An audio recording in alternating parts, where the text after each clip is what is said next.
Well, the main objective was to go 2-0, and that's exactly what we did. We were able to stack 2 wins in a row and beat a rival 2 years in a row, and that's huge.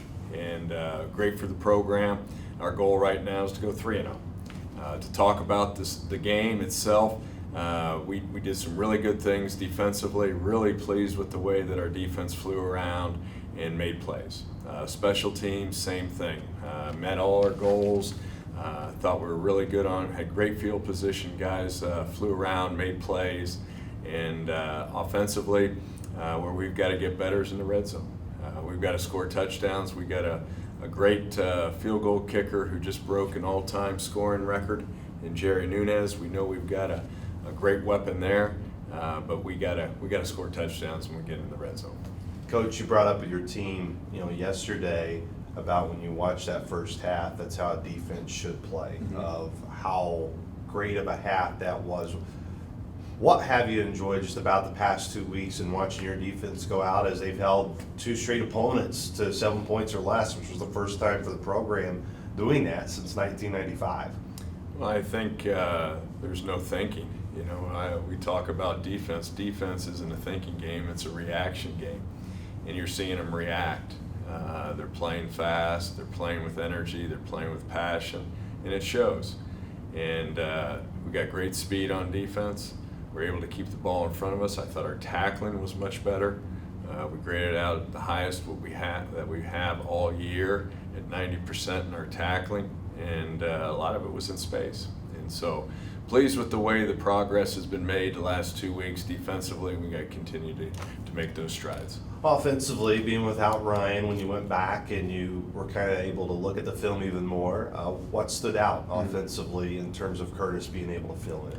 Well, I was really pleased with Curtis, as I am any young man that comes in and steps up when their opportunity comes. And Curtis did a phenomenal job. He managed the game, made one bad decision there with a throw. And there's some things there that I think he'll just get better this week and next week. And we'll see what the prognosis is on Ryan, but really pleased with the way Curtis was and the way he managed the offense. Regardless of what you find out about Ryan, what's the biggest takeaway for Curtis from game 1? Well, you've seen it all through camp. You've seen him play with more confidence. He's gotten a lot of repetition, and you're seeing him just grow as a quarterback. And just like Ryan, I mean, nothing changes when Ryan's in the game or Curtis is in the game. We're running our offense, and they help each other so well, work so well together, helping one another. And you see that not only in the quarterback room, but you see it in all the rooms. Whoever's in there, you're seeing guys encourage one another, help one another. And it really comes out when you see a young man go in there at that position as a quarterback. Running back wise, able to welcome Titus back after the scary incident in game 1. Nick Sims got some good quality time as well after Petey went out early. The assessment of those guys in a room that at the beginning of the year you knew you probably had 4, maybe even 5 guys that you felt really comfortable with that could play. It seems like you found that out even more as the year's gone on. Yeah, there's no question getting Titus back. I knew all along that if anyone's going to be back sooner than later, it'd be Titus McCoy. And he was out there running as hard as ever. And obviously Petey got a guy's ankle tweaked, but he'll be back. He'll be back this week. Probably could have gone in the game. But the other guys stepped up. You saw Nick Sims in there, did a really nice job.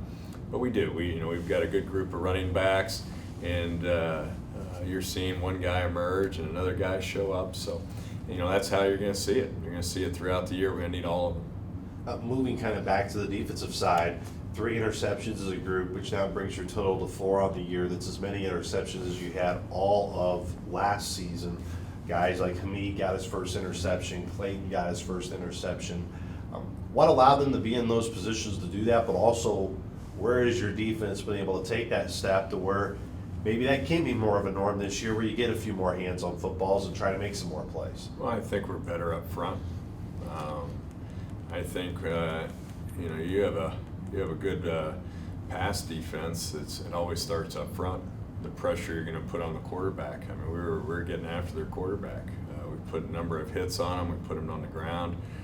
We sacked him 3 or 4 times. We had 11 tackles for loss. I mean, we were flying around defensively.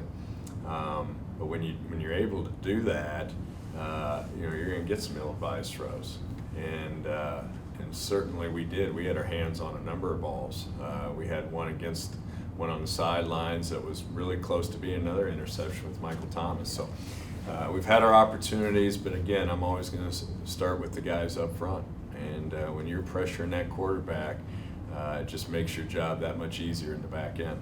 On the back end of the defense, guys like Mackay, who missed all of last year, Khalif missed all of last year, Michael didn't play that position a year ago, Kiavish is with another program. There's been many guys who, it's been a little while since they've played, so how have they adjusted as the year's gone on and improved?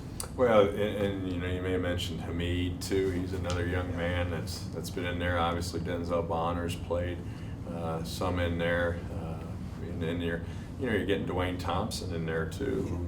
Dwayne played a little bit last year, not a lot. His roles increased.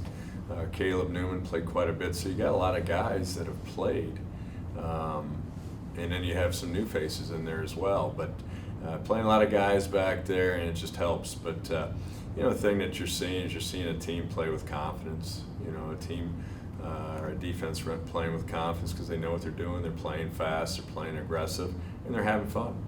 We'll talk about South Dakota next week, but in terms of this week and the message and what you guys are trying to accomplish this week, what is it as you head into one of your practice days tomorrow? Well, it's an extended game week is all it is. I mean, you got more days to prepare for your next opponent, and that's exactly how we've approached it.